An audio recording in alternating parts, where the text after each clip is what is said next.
Here today with David Susilo. David is an old friend. I've known him for a long time. I first met David when we were a Pioneer dealer 20 years ago, maybe more. A lot more than that. More than that. Yeah. And he was a hired gun for Pioneer. Pioneer was one of the best TVs perhaps of all time, introducing and recommending the Kuro. Some of you may remember that, the Kuro plasma. And David was traveling all through North America, training dealers about the benefits and the spectacular technology that the Pioneer Kuro was all about. So welcome, David, to our chat today. David, why don't we start at the beginning? Start with the background. What are your qualifications regarding video and audio?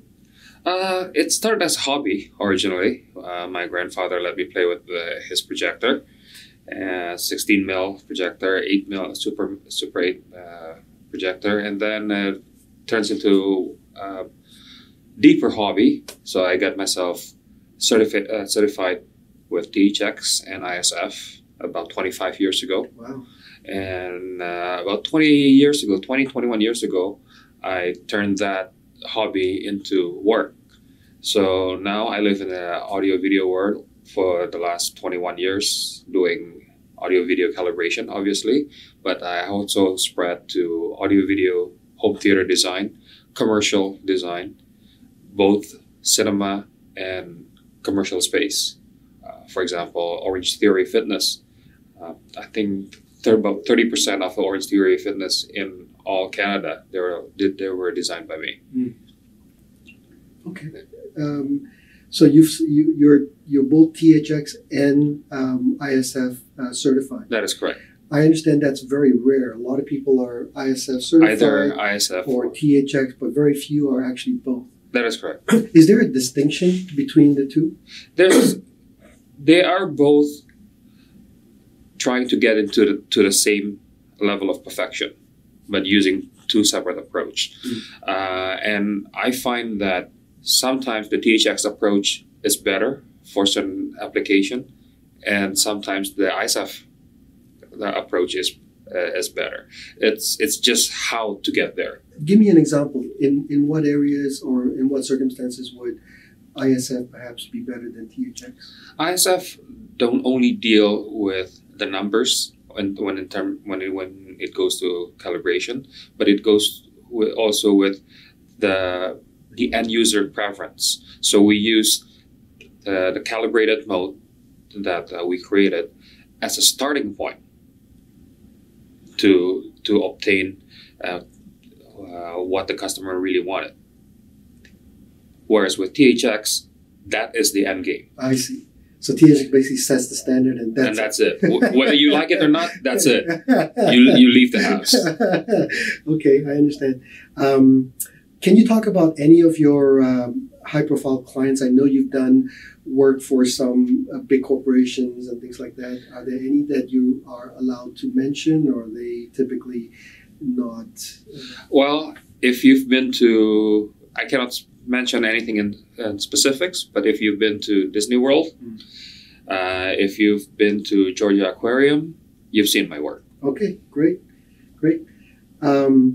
How about non-commercial clients that you can talk about? I know, for example, you've done some work for us and so on, and you've done obviously your own as well. Are there any examples, rather than coming from me, that you've done? There's no real specific client, but I've done work in Dubai.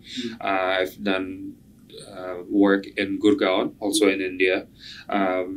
That's actually for Samsung clients, and they're looking for a calibrator. So they asked Samsung. Samsung referred me to him, and he flew me over there. Just this year, I just finished with calibrating 3 different systems in Munich. So literally all around the world. All over the world. Yes. Excellent.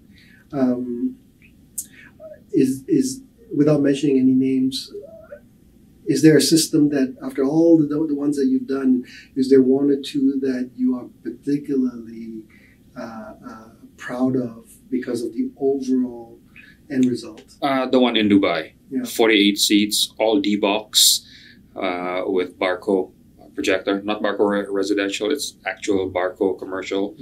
The user actually have a separate projection room to put his projector. Wow.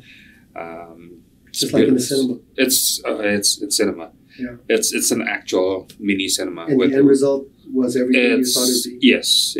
We use Alcon's ribbon tweeters for ribbon speakers for the entire system. It's amazing. It's just pre-Atmos, unfortunately. So it's not going to be. I already asked him. He's not going to retrofit that into Atmos, but it's still an amazing theater, nevertheless. Yeah. Okay. Why don't we start talking about a topic that I know a lot of clients ask me: differences between projectors. So if you look at specifications alone, you can see projectors that cost $2,000 up to $100,000, and they're all 4K. They all have somewhat similar brightness numbers and contrast and so on. So if one were to just look at numbers, you would think that, well, people who are buying the really expensive projectors are crazy because the $2,000, $2,500 projector is, on paper, looks just as good. Talk about that. What specifications, in fact, are helpful and what specs are not helpful? And also, what do the really good projectors do that the more affordable projectors don't? The biggest thing with the projector is brightness, because you can only have the same size of bulb regardless of the size of screen you're going to have. Either you have this large screen or you have a smaller screen. You're going to be driving the screen using the same size of bulb. So the lumens of the projector, the actual NC lumens, that is the most important part. Unfortunately, that's been fudged quite a lot. So you can only get proper NC lumens number from a large manufacturer such as JVC, Sony. If you go with some unknown brand from Walmart, they can mention 2,000 lumens all day long, right. And you won't get more than maybe 200 lumens. Right. Secondly, the larger the image you're going to have on screen, you will require better performance from the projector. So better performance means color accuracy. That means black level. And that also means in the world of 4K HDR. For color accuracy, most projector can already do Rec 709, which is the standard for HD. But a lot of projector cannot do a proper BT 2020 in order, which is the 4K standard. So you have to see how many percentage of DCI-P3 within the BT 2020 color container that it can produce. Okay, so we'll just stop there for a second. You're talking about a lot of very deep technical terms. So as I understand it, BT 2020 is the standard that you want your 4K projector to be able to accommodate or do. Is that correct? That is correct. And that is a specification that a lot of projector manufacturers and projectors on their spec sheets don't mention or talk about. Actually, they do. They do. Okay. Actually, they do. Okay. The good manufacturers will openly mention whether they can do 96%, or they can do 97%, or they can do 70%. Okay. When a projector manufacturer don't mention anything, it's safe to assume that it cannot do it, or it cannot do it properly at all. And what number would you be looking at to be sure that you're at least getting a good result? You need 90% or above. 90%? Okay. Yeah. And BT 2020 at 90%, what does that actually tell you that you can expect on the screen? Oh, BT 2020 is the container where the color space is sitting. So you need to know whether the how many percentage of that entire container can you fill with the color. So the higher the percentage, the better color accuracy you will have on screen. Okay. And how obvious is it to the naked eye if you're looking at, say, a BT 2020 at 90% versus, let's say, 80%? As opposed to, say, a test signal that shows you the difference, how visible is it to the naked eye? Especially when you're watching an animated movie, you will really see the color pops a lot less. The smaller the number, the color will pop a lot less. The three-dimensionality will be less. Although you're watching 2D image, but the three-dimensionality, the depth would be less as well. You will be able to see it even with your untrained eyes. Okay. And you also mentioned HDR. Talk a bit about HDR. With HDR, with 4K and HDR, okay, let's trace back. HDR is one of the features within the 4K presentation.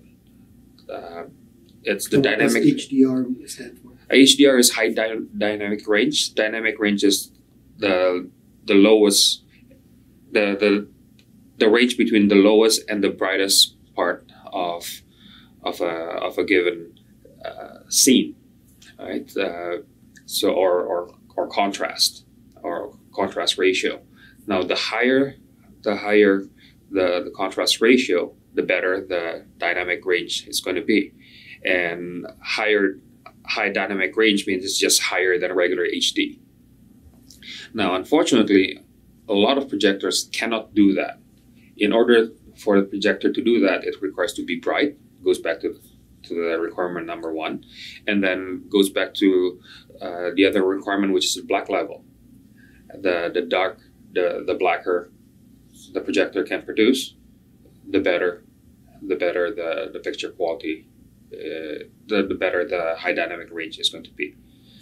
And then it requires tone mapping as well, which is something that's extremely complicated that I won't discuss right now.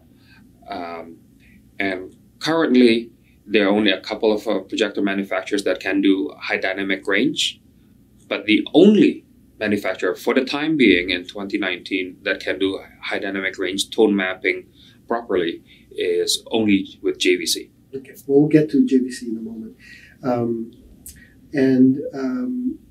So in terms of differences, again, going back between very affordable projectors to very high performance projectors, you mentioned HD 2020? BT 2020. BT 2020, HDR. HDR. And what else? Brightness. Brightness, yes. Okay.